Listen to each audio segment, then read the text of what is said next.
What's up, everybody? Welcome into Shout, a Buffalo football podcast. We are live on this Friday, April 11th. Ryan, we are less than 2 weeks away from the NFL draft. It is just flying by here as we move up into the final days.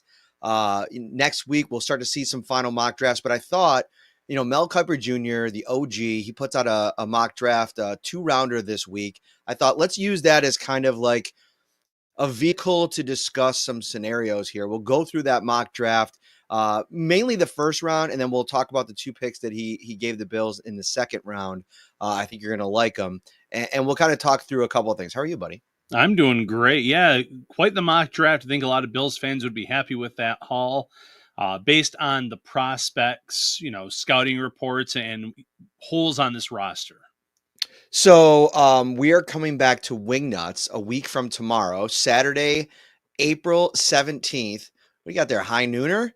I know it's noon and you're out early on a Friday, but let's relax there. Oh, okay. Lemon perfect. Lemon you were water. Holding the top of it. It looked like a seltzer. I was like, look at Talbot just getting after rid of the pod. So we're coming back to Wingnuts. It is going to be Saturday, 6 p.m. On the 17th.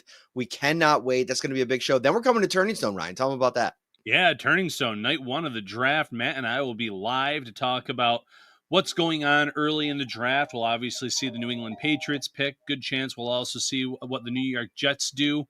And then we'll come back later that evening with another show from Turning Stone, just Matt and myself, after the Bills make their selection at pick 30 and break down the player that the Bills added, who are some targets for round two, and so much more. Before we start on this Mel Kiper mock draft, some news in the last hour. Shamar Stewart has been a addition. Your face. You couldn't even hide your disgust, Ryan Talbot. Yeah. Shamar Stewart is in on a 30 visit, reportedly from Ryan Fowler of the Draft Network. He'll be added to the list. Initial thoughts? One prospect that I'm just not high on. And listen, the draft is a crapshoot. I could be wrong. This guy could end up having a career where he gets double-digit sacks, but there's a lot of holes and flaws in his game. Production first and foremost, 4.5 sacks over the course of 3 seasons at Texas A&M. And then you and I were chatting pre-show about his run production. I actually found Fran Duffy's tweet about that he was talking about on the podcast. So it says he has just 21 career run stops on 575 run defense snaps, a run stop rate of 3.7%. That would rank 203rd out of 204 charted edges in the last decade. That is not someone I'd be picking with a first round pick. You love the traits, you love the athleticism, but the production's not there. And we know how much the Bills like edges that can stop the run, and that has not been a strong suit. I'm looking forward to talking, hopefully, to Dane Brugler next week about this guy because he's higher on him than most. He's got him as his third edge rusher in this class. And listen, the people that are high on Stewart are super high on him. There's explosive testing numbers. Brugler was talking about it on the Athletic Football Show about just seeing him up close and personal at the Senior Bowl, the way that he exploded in those individual drills. That for him was like the cincher that like, okay, you can bet on traits. You saw it up close and personal, and some teams are going to do that. We know the Bills love to scout that Senior Bowl. And if they were to have a connection there, maybe they want to just check a couple boxes, because if there are concerns, he could fall. And then you're talking about, if you really like the player and the prospect, maybe completely different than the Ryan Talbot way of thinking here. Then that's a position of value at 30. The Bills might not be able to get that player in most drafts, the number 3 edge rusher in the class. So if that's how it stacks up on their board. But to your point, the run numbers are very, very concerning. And the Bills don't typically show interest in these kinds of players that have that kind of deficiency. In a league that's kind of moving toward finding defensive linemen that can really disrupt an opposing team's run game, it would be very odd for them to go out and get an edge guy that can't set the edge. Right. It doesn't seem like a fit, but the Bills are doing their due diligence on a lot of players, whether it's pre-draft visits, Zooms, private workouts, the Combine, Senior Bowl, and so much more. So There's plenty of picks that come in here that don't get selected. I don't have a problem with the visit itself, just not a prospect that I'm as high on as some others. All right, so let's get into this Mel Kiper mock draft here. At the top, I don't think there was any trades in this one, which we'll fly through it. It's not a big deal. The top five, let's just go through the top 10 and we'll kind of react to that. Cam Ward to the Titans, no surprise there. Travis Hunter to the Cleveland Browns. Our good buddy Carl Jones will be a big fan of that if it happens. I was talking to him about that earlier this week. Abdul Carter, he's a Cleveland Browns fan. To the Giants at 3. Will Campbell, tackle out of LSU to the Patriots. Mason Graham, defensive tackle of Michigan to Jacksonville. Ashton Genty to the Raiders. Armin Membu, the offensive tackle out of Missouri to the Jets. Which, listen, I think the Bills, if you're looking at the Jets and the Patriots getting like 2 top-tier offensive linemen, you're kind of just sitting there like, ugh. Now, there's question marks about the Patriots are going to take a step. We talk about that. The Jets, I don't know if they necessarily have their quarterback yet, but with that defense being what it is, they're very likely, now adding Aaron Glenn as their head coach, they're going to be that kind of plucky team again. And if they can get any kind of semblance of play, the AFC East kind of takes a kind of different complexion in this scenario. If you're able to add potentially like franchise level tackles in the first round for AFC East teams, I think that'll be notable if that materializes on the day. But the Jets sometimes like they'll just go out and they'll like draft like Ted McMillan or a running back or something crazy like that. So we'll see. Jalen Walker, linebacker, Georgia to Carolina. Shedeur Sanders comes off the board of the Saints. And I want to talk about this in a second. And then Tyler Warren, tight end to Penn State. What do you think about the top 10? Top 10, a lot of names that you're expecting to go in that close to that order or in some order along those lines. So no huge surprises there. Tackles or offensive linemen for AFC East teams make a ton of sense, especially in New England where they feel like they have that franchise quarterback in Drake May.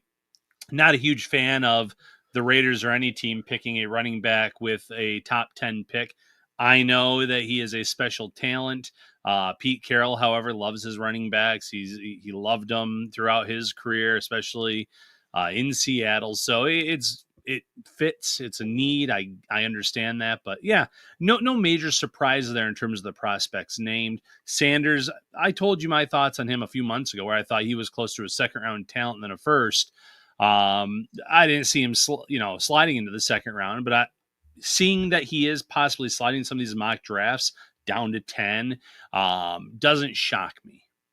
It doesn't shock me either. And I think that the one thing that teams have to figure out is if the talent or the expectation of the talent is worth what the media circus is going to be that comes with taking him. Like, you're not just drafting him, you're drafting just the aura of the Sanders name, right? Like, everything that Shedeur does, everything that he says, like the sideline antics or the after game antics, like you see the one video of him interacting with another quarterback who is apparently talking trash on social media. Like they had just beaten him and like have this, he knows all the cameras are around and he makes it into this big spectacle. It's like, that's very like Dion-esque, right? Like Dion is all about the cameras, all about like the, he's got a whole social media team building that thing down there. And like, I don't know. I just don't know.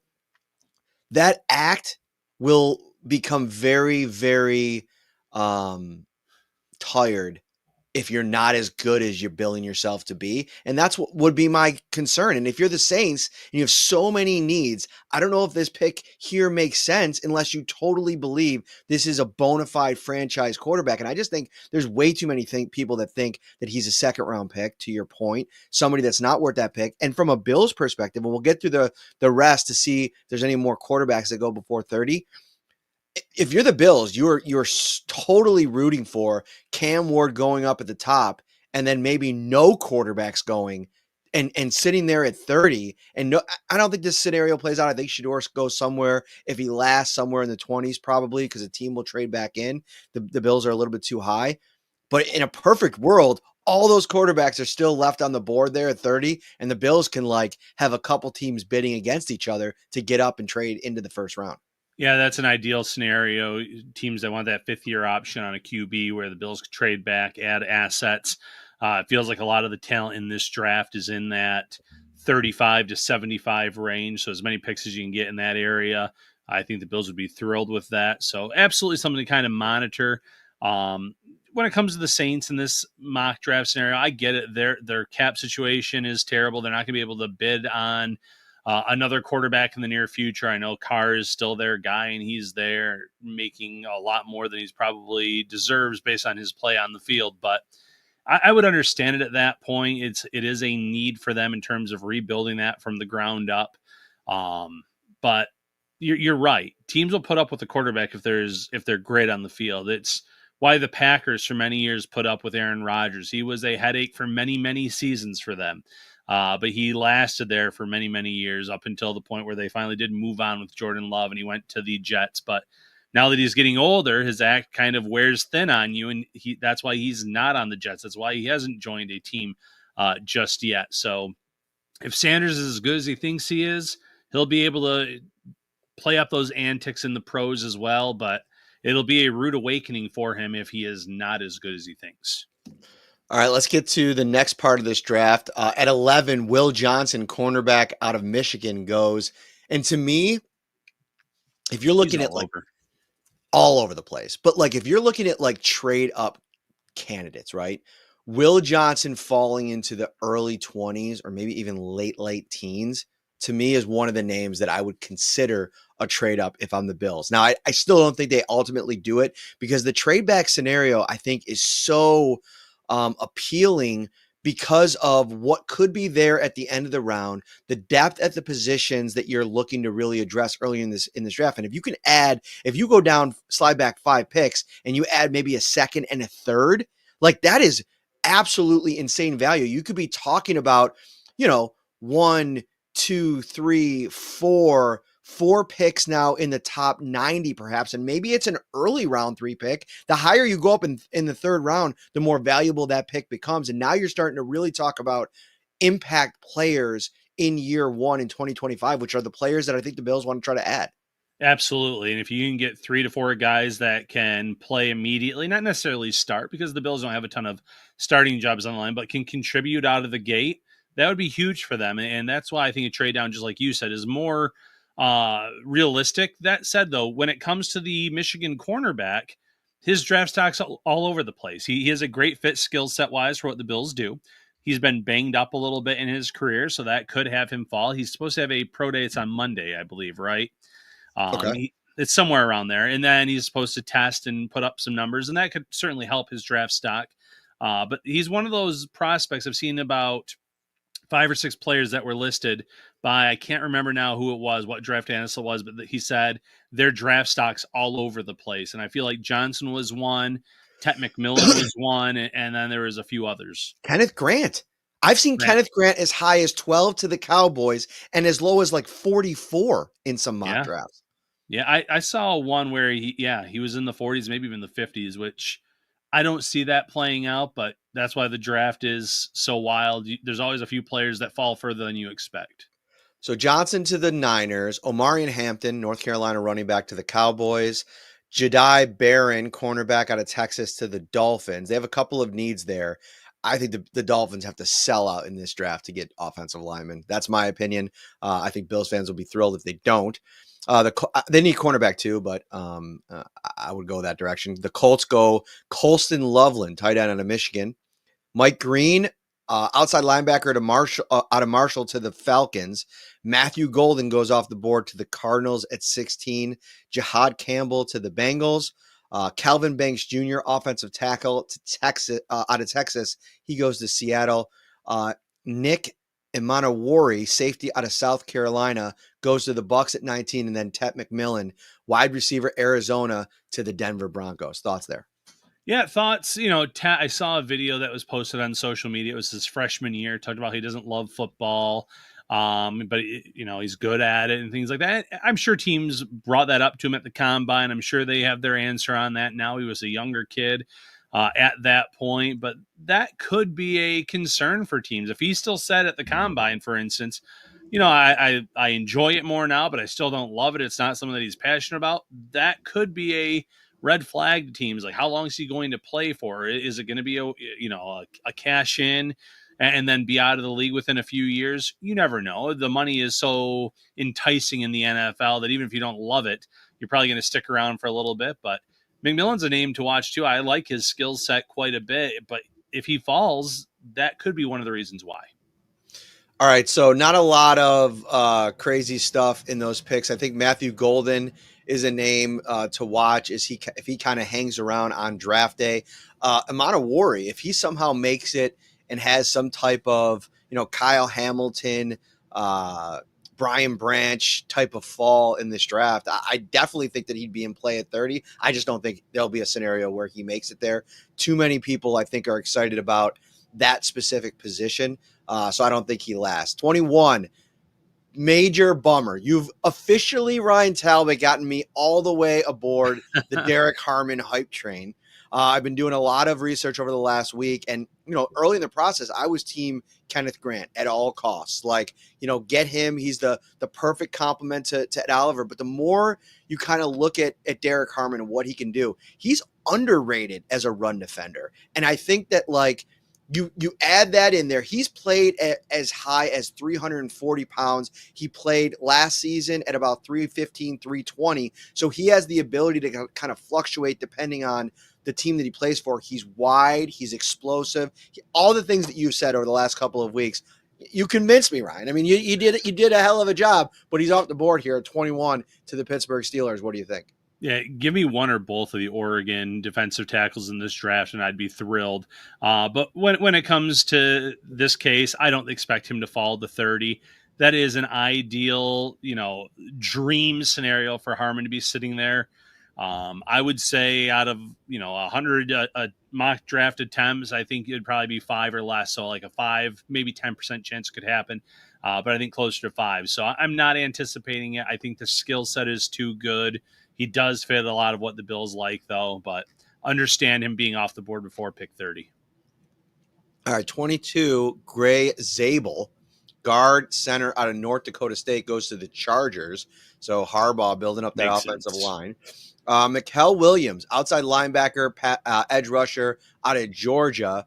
Not a ton of production, but and has had some injury issues, but he's a guy. What do you think about him? He goes to the Packers at 23. If he somehow, it's kind of like a Nolan Smith slide or something like that, is he somebody that you would consider for the Bills? Because he seems like that one of those kind of Eagles picks that maybe super high end talent, didn't have the production. What would you think about the Bills maybe considering that if he's there at 30? Yeah, you'd have to at least consider it. He did play with an injury, as it said here in the chat. He's a very good player. I don't know where he's going to fall on their board. I know the Bills go best player available, but I do think they're going to put some more weight and stock in some of their needs. So if things are close or even, they're going to lean closer to that, one tech. They're going to lean closer to a cornerback position than anything else. Now, if his grade is significantly higher than those players, by all means. Next up, Donovan Jackson, guard out of Ohio State. He goes to the Minnesota Vikings. Josh Connerly Jr., tackle out of Oregon to the Texans. Jackson Dart goes off the board to the Rams at 26. And so now it's the quarterback spot is really depleted. Now, that could also be good in a way because now if you have Tyler, I'm going to mispronounce his name. I have it here. Shug, I believe is how you pronounce it. If you're high on him and you're kind of waiting and hoping that maybe a couple of these guys fall or Milrow or whoever you end up having higher on your board, like a fringe first round grade. Now, if Dart goes off the board, I think all those teams now at 27, 28, and 29 are going to start making calls. And I think if you're the Ravens, sure, it makes sense to move back, but there might also be a player that you like. Malachi Starks at 27 is a mega value, and that's who Kiper has the Ravens taking at that spot. Yeah. Donovan in Zaruka, am I going to say it right? Ezaraku? Better than I would say it. So Boston College, defensive end. And then Shamar Stewart. Ryan Talbot is saved by the bell here at 29 as the Commanders take him one spot ahead of the Bills at 30. Yeah, I'm all aboard that. Please do, Commanders, and Hope he ends up becoming a great pass rusher for you, but just too many question marks there. All right, so the quarterbacks are all off. Now, in this scenario, before we get to who the Bills take in Mel's exercise, Cleveland, they took Travis Hunter in the first round. They are 3 picks back, and they're offering that 2, and let's see what else they have. And they're probably going to have an early third. Let's say an early third, and the Bills throw in a 5th. Their worst 5th. Are you doing that all day long? All day long. All day long, because of the talent that's still on the board. And if you go back that far, you're still going to be guaranteed one of those players. So, yeah, absolutely, without hesitation. Yeah, trade back 100% in this scenario, but no trade in Mel Kiper's mock draft. He selects for the Bills the 3rd cornerback off of the board, the 4th, Maxwell Hairston, Kentucky. Now, there's a little bit of a character concern here, some stuff in his history. Do you have that? Because we talked about this when we brought him up, when I was kind of high on his profile a little bit. Not a great tackler, but like the speed and the potential to play in a man zone scheme. What are your thoughts on Hairston? Yeah, so if you just kind of look up Hairston incident, there's a whole thing about potentially some misconduct at Kentucky when he was there, documented reports, stuff like that. So the teams are doing their due diligence on this. There's no doubt in my mind it's on their radar. If the Bills feel good about him, the prospect itself is as good as any in terms of the cornerback position. The speed is elite at 4.28. You do see a lot of teams meeting with him. He's posted a lot of top 30 or pre-draft visits on his social media pages. So he is getting a lot of looks from teams, both in the middle of this draft, some Super Bowl contending teams. I've seen him, I want to say, at Detroit yesterday. So he's getting a lot of interest from just the player only. Absolutely home run of a pick at pick 30 for the Bills if he is there. Addresses a major need. The skill set fits very well with what the Bills do at the cornerback position too.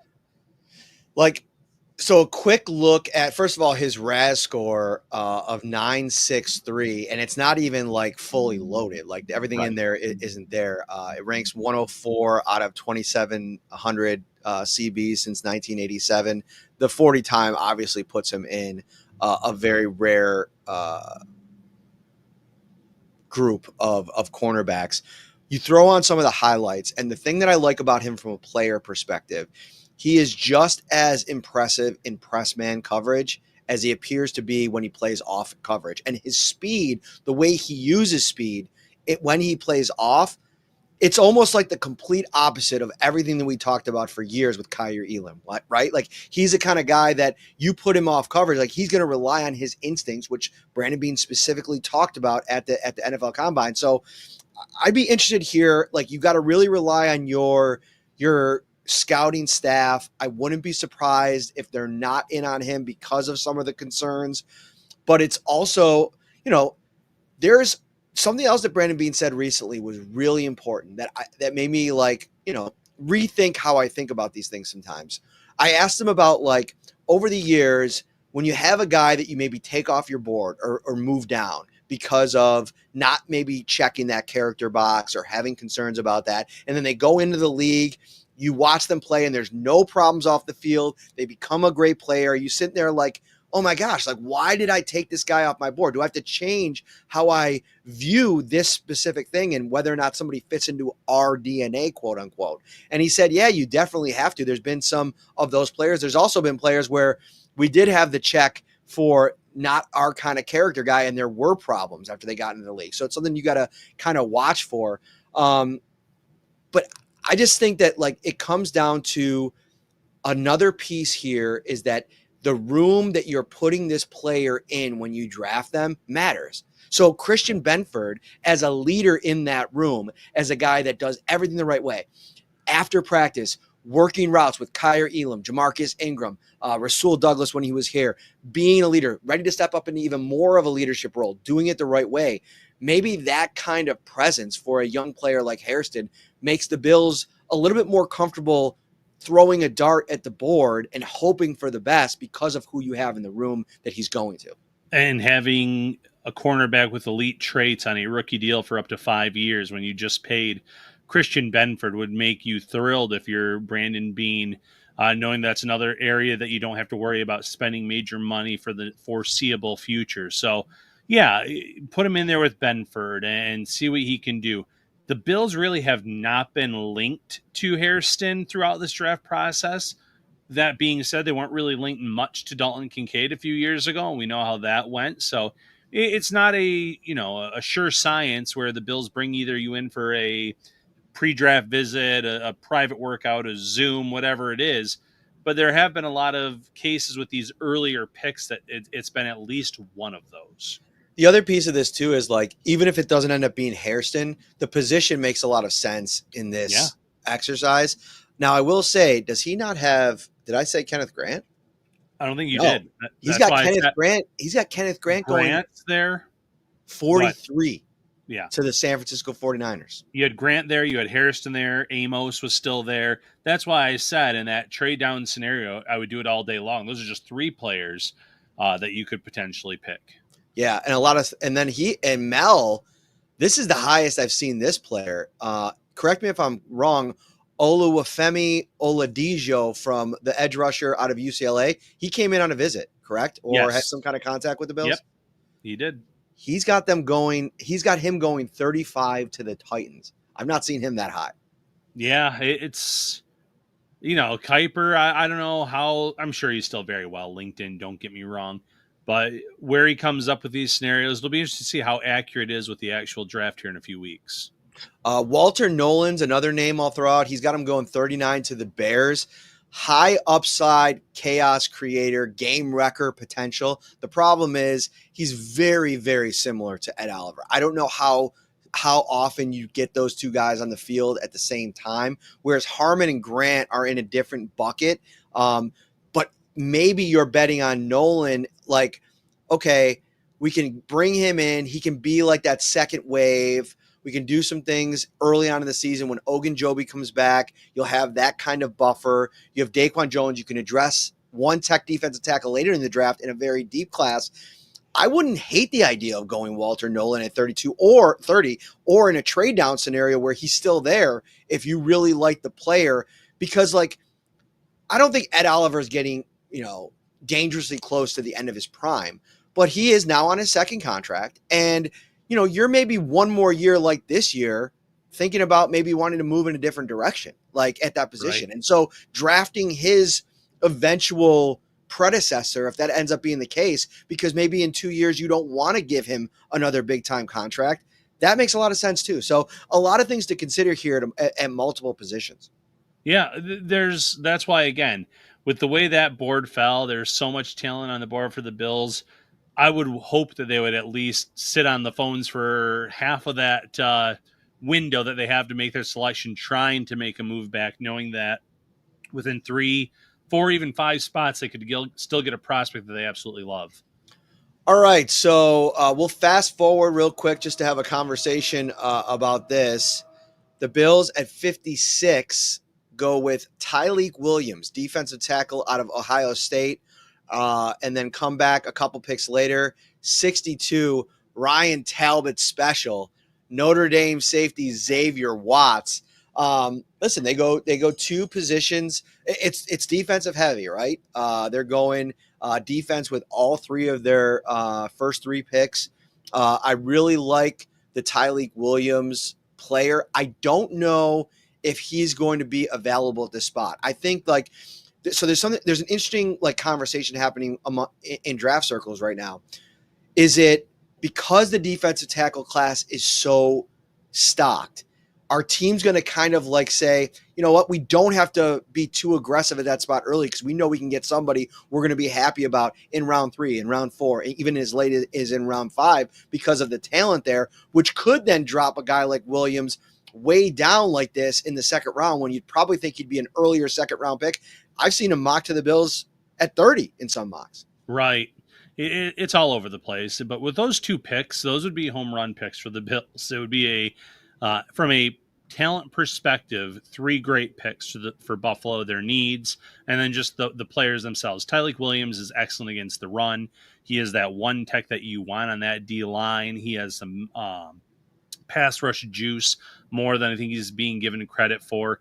And then Watts, I would argue, could be considered the best safety in this class in terms of production. He was outstanding at Notre Dame, interception machine, a true ball hawk. I know that the Bills really do like Taylor Rapp. You heard Sean McDermott at the owners' meetings talking about him, and they want to get their young talent on the field. But Watts is just one of those outliers. If he's there, why wouldn't you go with Bishop last year and then Watts this year? See what you have in that combination while still playing Rapp in this upcoming season. But looking toward the future, that's quite a 1-2 punch at safety.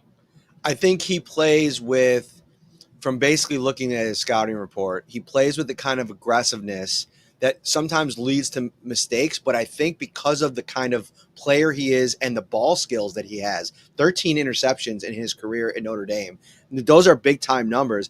I think you put him in a spot where he gets to learn from Bobby Babich and Sean McDermott and all these defensive coaches here. He can become an elite talent. And now this isn't necessarily, to your point, a pick just for this year. You don't have to worry about how it all shakes out on opening day, whether it's Watts and Rapp, Watts and Bishop and Rapp, and Watts has to kind of have a little bit of a waiting game.